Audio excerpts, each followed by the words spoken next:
Hey, I'm Sean. You are cooking with Kajindian, and I'm going to show you how to make Mexican chicken soup.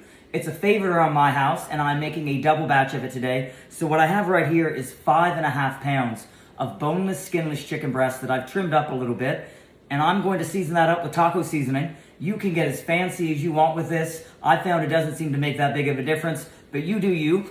And since I have so much meat here, I'm actually going to go pretty heavy on the seasoning.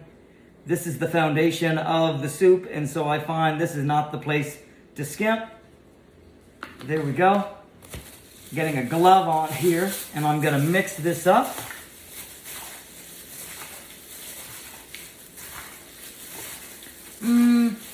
Looks like I might actually need a little more seasoning. Should have counted on that and not put the lid back on. Come on, Sean. Rookie mistake. There we go. And that should be about all I need for this first step. The next step is searing all of this chicken off. Here we go.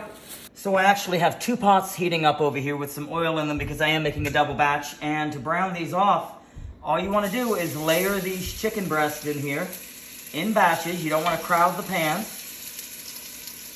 There we go. And I am going to do that on both sides. And one of the most important things to keep in mind with browning meat is after you get it in your hot pan with your oil, you want to leave it alone. You don't want to keep messing with it and touching it all the time, or it's not going to develop the browning on it that you want. So we'll do this in a couple of batches, and when I get all this cooked off, we'll talk about what's next.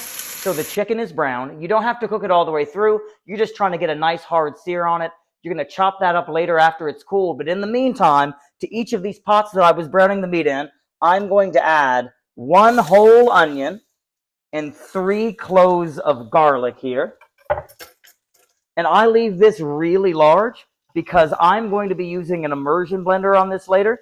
If you're not planning to, you might want to cut this up nice and small. But for now, I'm just going to cook this down at a medium-high heat. Let that sweat off and deglaze these pans a little bit.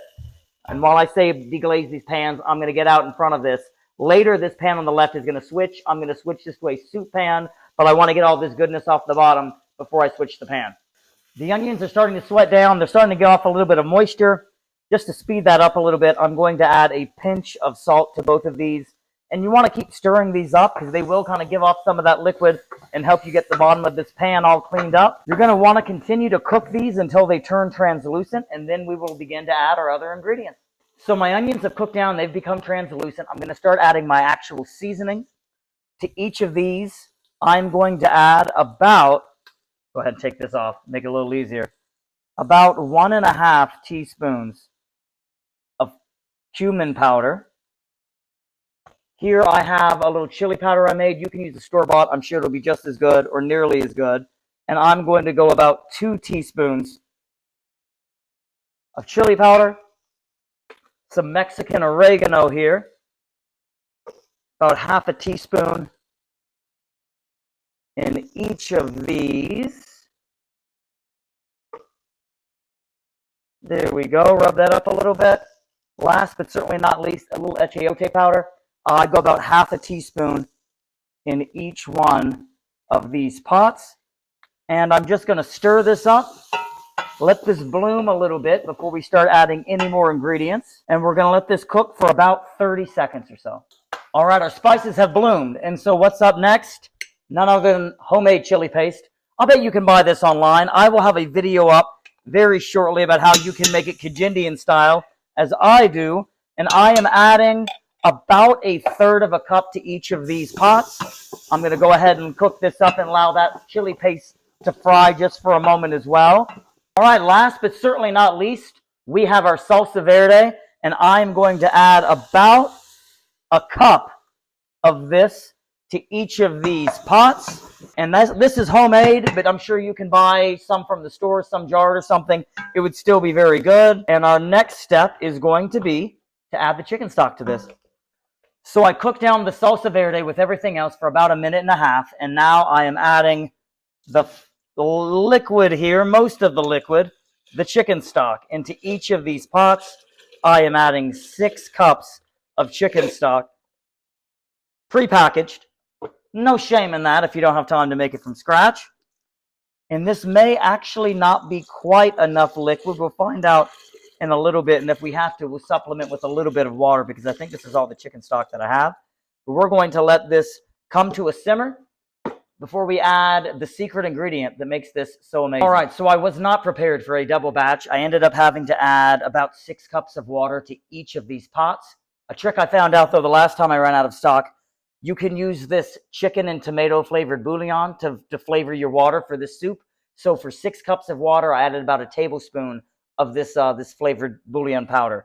Now I'm going to add a little red wine vinegar, maybe a teaspoon, a little more than a teaspoon, to each of these pots. And now it's time for the secret ingredient. What better secret ingredient than half a block of cream cheese? I'm going to add this here. Let that simmer for a moment to soften the cheese, and then we're going to hit this with the immersion blender. All right, so this is simmered for a moment. The cheese has softened. What I have here is my trusty immersion blender. I use this all the time for soups and sauces. It always works great for me. But what I have over here, this sweet new toy, is an industrial immersion blender, high-powered, and I want to check this out and see how it works for Mexican chicken soup today. We're going to find out. Here we go. First time. Woo! Same for this one over here. I would say don't try this at home, kids, but you should. If you have a high-powered immersion blender, let her have it. There we go. So the next step is just letting this tighten up, come together, and then we're going to add our chicken back. Here are the chicken thighs from earlier, but now I have diced them up into bite-sized pieces, and I'm going to add roughly half of this chicken to each of these pots. Like I said earlier, if the chicken isn't cooked all the way through here at this dicing stage, it's okay. It's going to cook through in the soup. Add it to this one as well. It's always a little more awkward making twice as much soup on camera. But it's all right. Here we go. Got this added. Now, when this comes up to a simmer, I'm going to start tasting for salt, and then we're going to start really zeroing in on how this soup finishes. This is coming together. I added about a teaspoon of salt to each of these pots, but it's really to personal preference. The finishing touches with both of these is going to be 1 can of rinsed and drained hominy to each of these pots. Same rinsed and drained of red kidney beans, and I'm going to do the same thing with a can of black beans for each of these two. And you can use any beans you want. My family and I really enjoy this. Let this come to a simmer one more time, and this soup will be done in about 10 minutes. All right, so these soups have been simmering for about 10 minutes. Everything tastes fine as far as salt, so I'm about to take one of these to my daughter's school for a soup and salad night. The other you will witness when we do a family-style tasting this evening. Right, so this is the finished product. I have the Mexican chicken soup. I top that with creme fraiche, a little queso fresco, avocado, and a simple slaw made out of Napa cabbage, cilantro, lime, and a little salt. I'm enjoying that this evening with the Little Bohemian Reaper's Breath hot sauce. I enjoy this. It brings some real heat without changing the flavor of the soup too much. And of course, everyone's favorite, Topo Chico. It goes great with everything. You all enjoy your Mexican chicken soup and have a good one.